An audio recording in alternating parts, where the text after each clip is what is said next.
committee appreciate the opportunity to be able to discuss this important piece of legislation with you today. My name is Brian Head. I'm the city attorney for the city of Joplin. As a city attorney, I've had the opportunity and the distinct privilege to serve with an incredible people that did some incredible things during the storm. From the moment the storm hit, the city of Joplin and our citizens started helping ourselves, and we started helping our neighbors. From the man down the street, 2 minutes literally after the storm, when I came out of my house, the storm had destroyed his house, but he had a Kubota tractor sitting in the driveway. House was gone. He pulls the tractor out, gets the tree that kind of half fell on it off of it, and starts pushing things out of the street so that we could get an ambulance up the street or a fire truck up the street. To the lady, the nurse practitioner that met me in the street as I ran down the street to go to my neighbors to check on them. She met me in the street and wanted to know if I was okay, that she had a bag of medical supplies. To the man, the realtor down the street, whose house was devastated, that was going around as a realtor. He just happened to have a bag of tools in his truck, and he was going around shutting off gas because we had gas spewing all over the neighborhood. So from the moment, literally moments after the storm, our citizens were helping themselves and helping one another. And really that's what this legislation allows us to do again. We're requesting this TIF legislation in this cultural museum district to allow us to help ourselves.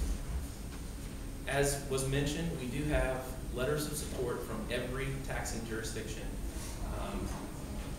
that's involved in this in any way, including the school district.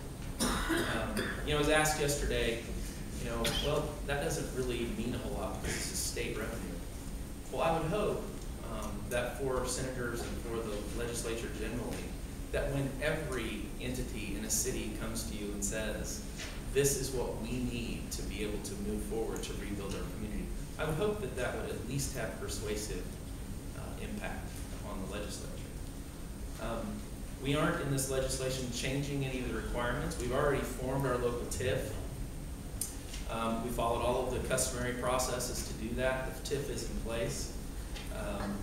The difference in this legislation, this would allow a TIF to be formed within a disaster zone. Essentially, if a majority of the redevelopment area has been declared a disaster by presidential declaration, then it would be potentially eligible for this for the state disaster TIF.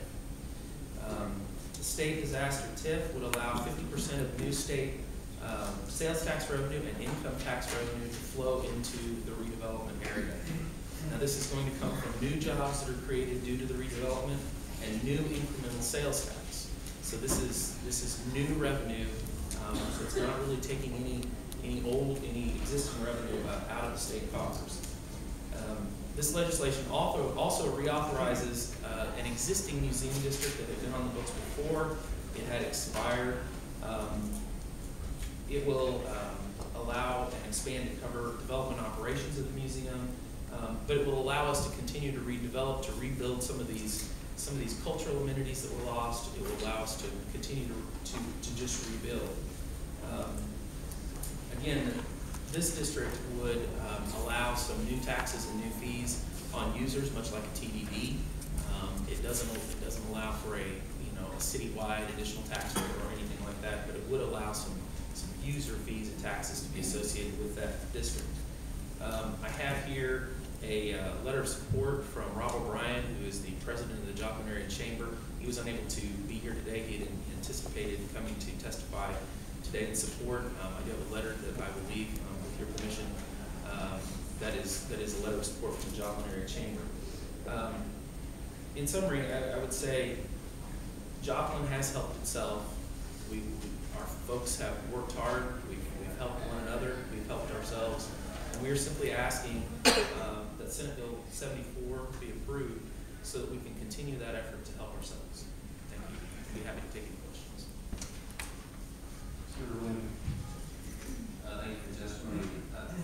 Do you or maybe or no, what state dollars have gone to Joplin? I don't know how, when obviously an extraordinary disaster, federal disaster relief, state, is there such thing as state disaster relief?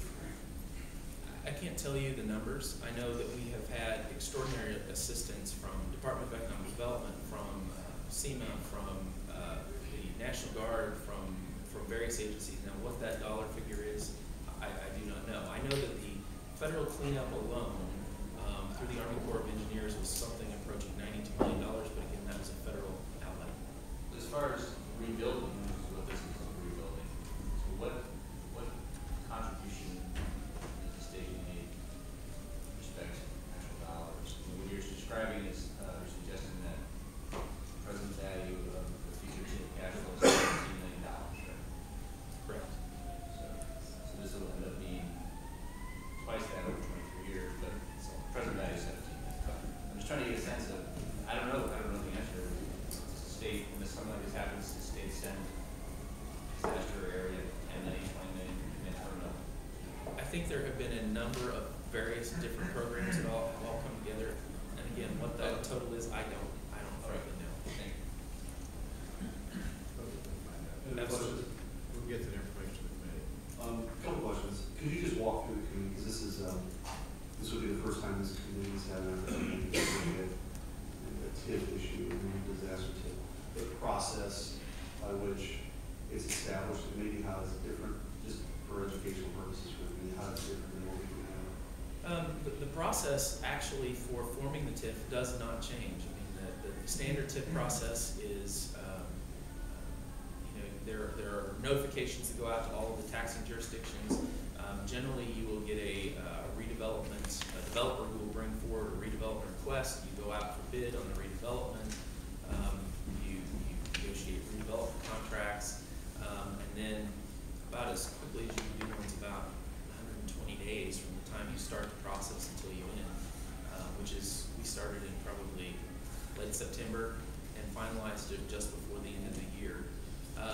The primary difference, I would say, between the state disaster-related TIF, number one, it adds the disaster category to a TIF. So instead of just having blight and economic development in some of those categories, you'll now also have disaster as one of the qualifying criteria for forming a TIF. And then there is a slight difference in the way which revenues are available under the disaster TIF, under the super TIF, if approved by DED and appropriation is made by the legislature. Both of those things are the same. The difference is that both state incremental sales tax and state income tax withholding tax due to new jobs in the redevelopment area are both available instead of being required to choose one or the other. Are you aware of other communities, I mean, it was the disaster area that would qualify, and we're talking about Joplin, but are there other areas that would qualify and would change that? There would be potentially additional in the future. Right now, I think the only other one that would qualify would be, there was a tornado in St. Louis that was just prior to the Joplin disaster, and our disaster was actually lumped into that declaration. So our date of declaration technically goes back before our tornado actually occurred federally, but we were lumped under that federal disaster too. There is a limit, it's a 3-year limit. You have to form your local TIF within 3 years of the declaration of the disaster by the president. So there is a limit, you can't go back to, 20-year-ago flood or something like that. Okay, and then the baseline, I just want to make sure, the baseline for the incremental increase is pre-tornado or right now? For local revenues, the baseline for real property, for those funds, basically because Jasper County, the way they calculate, it's actually the day that ordinance is passed approving the TIF. So it doesn't go back pre-tornado, it is post-tornado, but it's post-tornado about a year and a half after a lot of redevelopment has occurred. So it's not like it was set, the moment after the tornado when the values were at their various minimum. The value for considering EATs, which would be the sales taxes, will go back to the beginning of the year prior to the year in which it was passed. So it will actually be 2012 because it was made effective on January 1, 2013. So those are the important dates for the TIF as formed presently. Okay, one last, and I may have missed this. The fiscal note says 0 to unknown. Did you have an estimate? Is that what the Nature Center Landings question was? What you thought the estimate was? I was involved in drafting the fiscal note, although I would say, when you consider that the requirement is that it is new incremental tax revenues and new, and income tax withholding dollars, that are new because of the redevelopment, at least arguably that creates a zero fiscal impact because it's not money you had to begin with. So I don't follow them. So it's 3,100 acres. That there's some economic activity, and the baseline is going to be somewhere between now and maybe the last year or so is the baseline. And you mentioned the local TIF is tied to revenue post tornado. The state TIF is also tied to revenue. Yeah, it's the same position. So basically, your plans for 3,100 acres are, full development,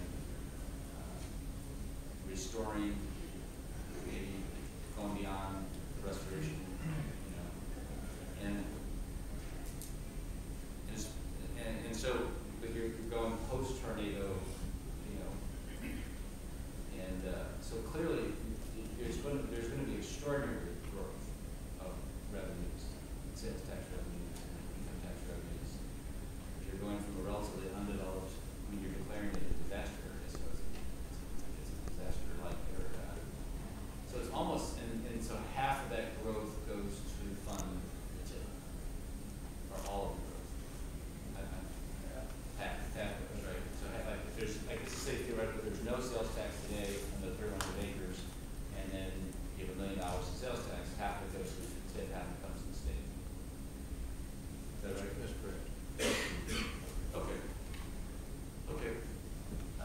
Yeah, and my point, I was the person that said that the idea is that clearly the local TIF, it's very important that everybody, all of the tax districts agree, because they're giving up direct taxation. So when the school district says, hey, we'll take half of what we would otherwise get, that's meaningful. So what all those local taxing districts are saying, money that you would have sent to the state that might come back to us, we're okay if only half as much money goes to the state, such that maybe some portion of that will come back to us. That's my point. Was I think that's a very valid point to make in a local TIF, but it's a little more renewed, and a state TIF, which is to my best knowledge, is going to happen a handful of instances. So thank you very much. You're very helpful in both that meeting and today, and helping me come to better understand this. Very welcome. We appreciate the opportunity. Any other questions? Thank you for coming here today. Thank you. Sir, you want to call the next witness? Senator, I don't know if there is, you just have to call the other. Okay. Next witness in support of Senate Bill 74.